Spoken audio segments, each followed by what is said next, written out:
জঘন্য সব ঘটনা বারবার বলছি যে এগুলো আপনাদের সামনে বলতে লজ্জাও পাচ্ছি, কিন্তু এগুলি আসলে ধামাচাপা দিলে আরো সম্ভবত এটি ছড়াতে থাকবে বা বাড়তে থাকবে।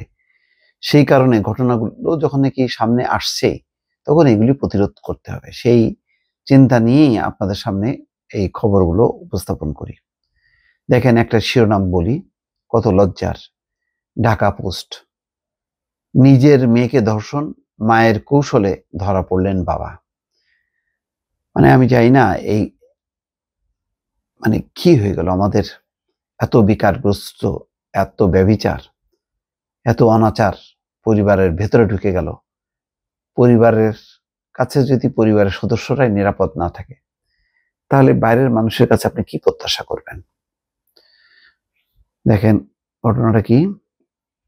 চট্টগ্রাম নগরীর কোতোয়ালি থানাধীন বালুয়ার দিঘির পাড় এলাকায় নিজের মেয়ে শিশুকে ধর্ষণের অভিযোগে বাবাকে আটক করেছে পুলিশ। রোববার রাতে তাকে আটক করে হাজতে রাখা হয়েছে বলে নিশ্চিত করেছেন কোতোয়ালি থানার ওসি আব্দুল করিম। জানা গেছে, প্রতিদিন শিশুটির মা যখন গার্মেন্টসের কাজে বেরিয়ে যান, বাবা তখন নাইট গার্ডের চাকরি শেষে বাসায় ফেরেন। এই সুযোগে বেশ অনেকদিন ধরে নিজের শিশু কন্যাটির সাথে অনৈতিকভাবে মেলামেশার চেষ্টা করে আসছিলেন বাবা প্রদীপ বণিক।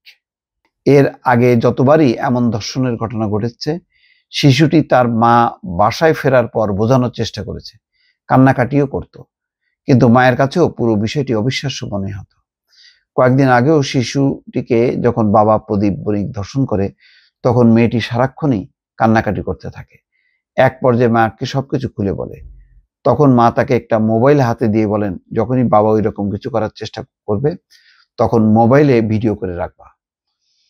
রোববার বেলা ৩টার দিকে প্রদীপ বণিক রোজকারের মতো মেয়েকে বিছানায় টানার চেষ্টা করলে সে কৌশলে মোবাইলের ভিডিও সচল করে দেয়। গার্মেন্টসে কাজ শেষে বাসায় ফেরার পর সেই ভিডিও দেখে মা ও মেয়ে দুজনেই চিৎকার করে কান্নাকাটি করতে থাকে। আহারে, হ্যাঁ, মা দেখলো নিজের স্বামী তার মেয়েকে। এ সময় আশেপাশের তার নিকট আত্মীয় সেখানে আসেন। এরপর বেলা 4টার দিকে জাতীয় জরুরি সহায়তা সেবা 999-এ ফোন করে ঘটনাটি জানালে পুলিশ এসে প্রদীপ বণিককে আটক করে থানায় নিয়ে যায়। অন্যদিকে ধর্ষিতা শিশুটিকে প্রয়োজনীয় পরীক্ষা নিরীক্ষার জন্য চট্টগ্রাম মেডিকেল কলেজ হাসপাতালের ওয়ান স্টপ ক্রাইসিস সেন্টারে ভর্তি করানো হয়। সোমবার রাত 1টার দিকে এই ঘটনায় কোতোয়ালি থানায় একটি মামলা দায়ের করা হয়।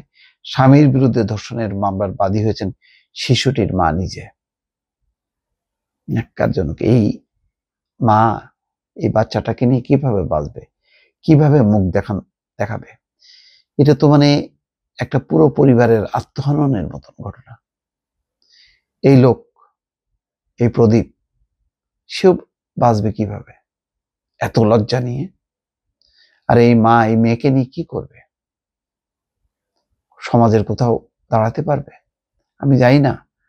দর্শক, এই এত মানসিক বৈকল্য নিয়ে, মানসিক এইরকম বিপর্যয় নিয়ে কিভাবে এই সমাজ টিকে থাকবে, কিভাবে এগুবে, বোঝা যাচ্ছে না দর্শক।